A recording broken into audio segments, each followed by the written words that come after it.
Assalamualaikum warahmatullahi wabarakatuh.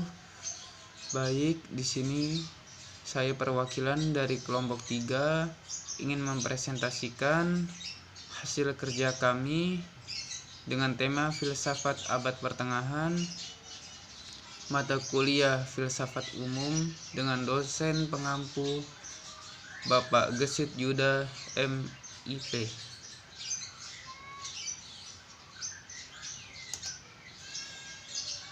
Filsafat abad pertengahan lahir sejak 204 sebelum Masehi.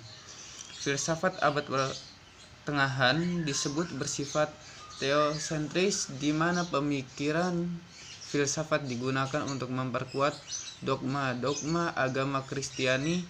Manusia pada abad pertengahan dianggap sebagai citra Tuhan. Manusia dalam berperilaku haruslah sesuai dengan keinginan Tuhan dan ajaran keagamaan. Filsafat abad ini dibagi pada masa patristik dan skolastik. 1. Masa patristik. Nama patristik menunjuk kepada arti bapak-bapak gereja dalam abad-abad pertama Masehi yang meletakkan dasar intelektual agama Kristen. Mereka merintis dan mengembangkan teologi Kristiani.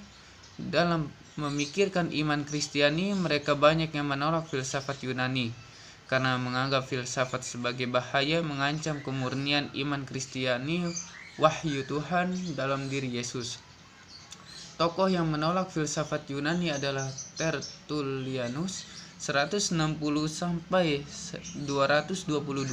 Tetapi ada pemikir Kristiani yang mengusahakan keselarasan antara agama Kristen dengan filsafat Yunani karena menganggap filsafat Yunani sebagai persiapan menuju ke Injil.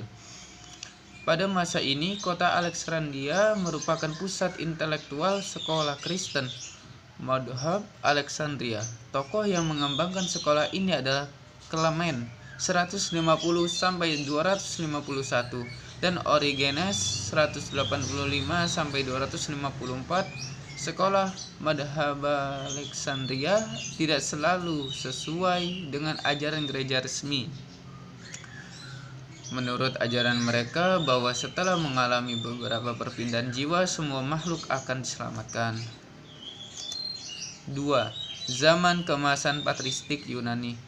Zaman ini bermula 313 Masehi ketika Kaisar Konstantinus Agung mengeluarkan Edik Milano, yaitu kebebasan beragama untuk semua Kristiani terjamin.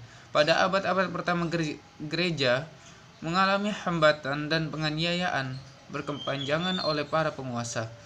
Pada masa ini bapak gereja terbesar Yunani yaitu Gregorius 330 sampai 390, Basilius Agung 330 sampai 379 dan Gregorius 335 sampai 394. Mereka menciptakan sintesa antara Kristen dan kebudayaan Helenis. Ketiganya dianggap paling pandai dalam filsafat dan menggunakan madhab Neoplatonisme, namun menolak pendapat yang memandang rendah materi.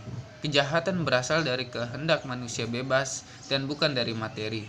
Zaman patristik Yunani berakhir pada awal abad 8 pada masa Johannes Damascen dengan karyanya Sumber Pengetahuan. 3. Zaman keemasan patristik Latin. Berawal pada abad keempat dengan tokoh besar Aurelius Augustinus 354 sampai 430. Dari sudut sejarah filsafat, dialah pemikir yang paling penting dari seluruh masa patristik. Beberapa pemikiran Agustinus terinspirasi dari Neoplatonisme dan Stoicisme. Menurutnya, pemikiran teologi dan filsafat merupakan kesatuan yang sejati dan tidak dapat dipisahkan. Ajaran Agustinus yang membuat pengaruh besar pada abad pertengahan antara lain yaitu 1. Ajaran tentang iluminasi. Menurutnya, skeptisisme tidak tahan uji dan rasio insani dapat mencapai kebenaran-kebenaran yang tak terubahkan. Baginya, rasio Tuhan menerangi rasio insani. 2. Dunia jasmani. Dunia jasmani mengalami perkembangan terus-menerus, namun seluruh perkembangannya tergantung pada Tuhan. 3. Manusia. Agustinus menolak pandangan dualisme ekstrim Plato tentang manusia bahwa jiwa terkurung dalam tubuh.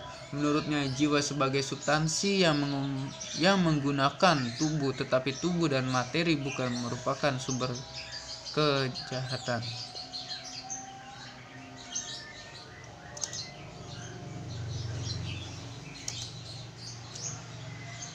4. Zaman skolastik. Masa skolastik dimulai dengan filsafat mengalami masa kemunduran karena situasi politik yang tidak stabil. Abad 6 dan 7 memang ditandai kekacauan. Selain perpindahan bangsa-bangsa, kerajaan Romawi juga mengalami keruntuhan.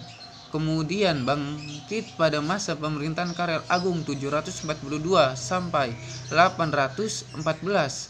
Karel banyak membenahi stabilitas politik, mengundang sarjana-sarjana ke istana, dan menyelenggarakan pendidikan sehingga banyak menyumbang perkembangan pemikiran filosofis.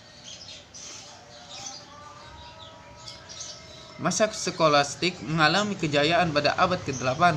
Pada masa ini filsafat masih dikaitkan dengan teologi, tetapi sudah mulai menemukan kemandirian dengan disebarluaskan filsafat-filsafat Yunani, terutama pemikiran Aristoteles. Semakin berkembangnya pemikiran filsafat pada abad ke-13 ditandai dengan 1. Pendirian universitas, pembentukan universitas Magistorumet Scholarium, kemudian Universitas Paris, Universitas Oxford, dan sebagainya. Mayoritas universitas terdiri dari 4 fakultas, yaitu sastra, kedokteran, hukum, dan teologi. 2. Pembentukan ordo sampai ordo biara. Ordo ini guna studi tentang teologi, yaitu Ordo Fransiskan di Franciscus 1209 dan Ordo Dominikan di Dominicus de Guzman 1215. Ketiga, penemuan karya-karya filsafat Yunani, terutama filsafat Aristotelian, yaitu logika. Aliran ini masuk ke barat melalui 2 jalan, secara tak langsung dan langsung.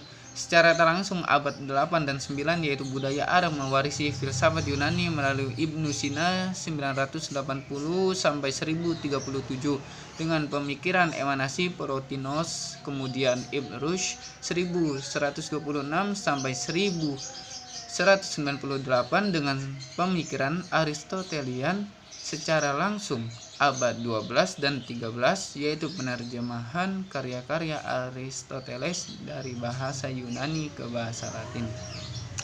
Baik, sekian presentasi dari kami. Mohon maaf bila ada kekurangan, dan kepada Allah kami memohon ampun. Wassalamualaikum warahmatullahi wabarakatuh.